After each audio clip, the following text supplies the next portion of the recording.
So here's what we got. We got lots to talk about. So we'll start here. Remember that we read these like a book, left to right, top to bottom. And we're going to go through a lot of different terms. So this is looking from the back of his shoulder to the front of his shoulder. And this is the top and this is the bottom, okay, in each different picture.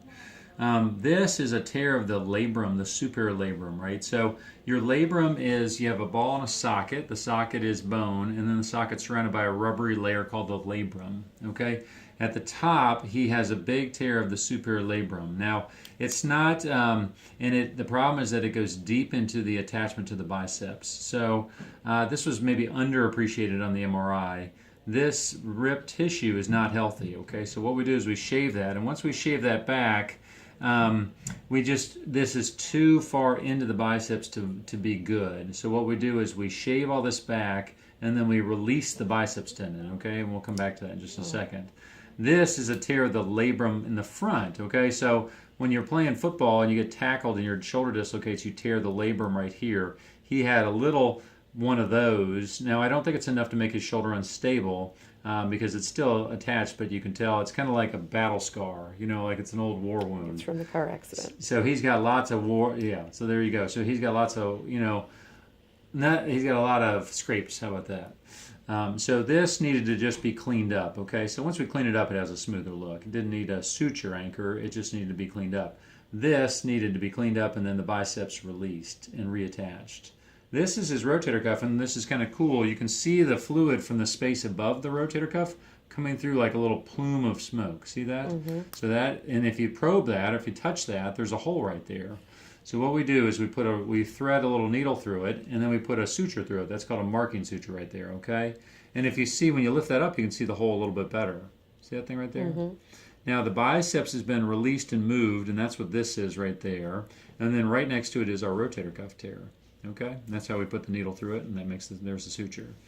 Now we go to the space above, and he's got a big ridge of bone sticking down. Okay, so it's a very narrow shoulder where this bone is pretty much touching the rotator cuff right there. So we take a burr, which I think is hiding in that soft tissue, and we sand that down. Okay, and that's called the acromioplasty. So then it starts to look like this. And there's the burr, and we shave right through here, and then we shave out the tip of his clavicle. He had a fair amount of arthritis at the clavicle, okay? So there's his clavicle. That should be covered with a white, smooth tissue like that. Instead, it's bone. So he had bone touching bone of his AC joint. So again, another battle scar. So we shave that out, and we shave the clavicle out. So now we got a nice space where this bone is not touching this bone anymore, okay? So the space has been opened up, and it's also been opened out. So the AC joint's been decompressed.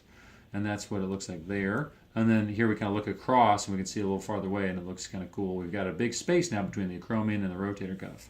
So now we find that hot spot, okay? So we can see our probe just falls right into that hole, and that's the tear that we saw in the MRI. So I'd say the tear was a little bit even bigger than what the MRI suggested.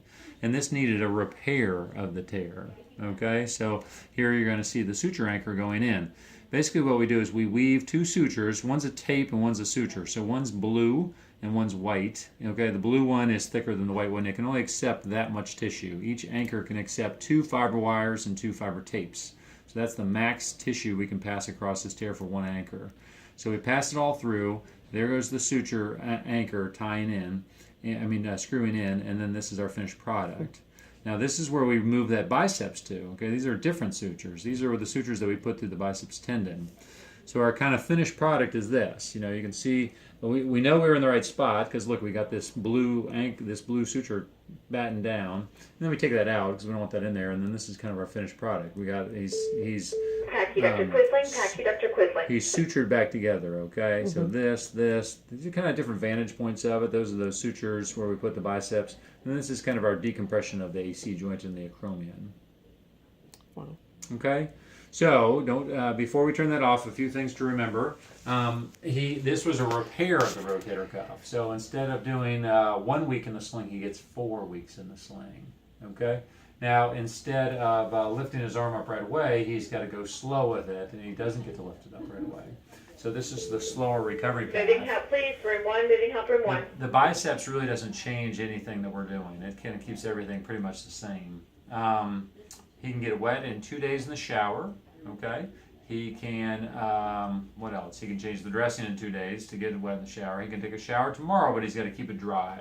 Okay? They're working on getting him the cold therapy. Let's try to use that in the next few days. That'll help his pain a bunch. Give him the pain medicine when he gets home. Don't wait till it's super sore. And that's kind of how that goes. Do you have any questions? I don't think so. Okay. But he did good. Everything went real well, so I think he's going to make a nice recovery. But remember, this takes 2 months for the rotator cuff to heal. So for 2 months, he doesn't get to do that. Now, I'm going to try to send you guys a little video on how to do the pendulum exercises, and that's what he starts in 2 days. He can also bend his elbow. Okay, so in 2 days, he's allowed to start these once a day.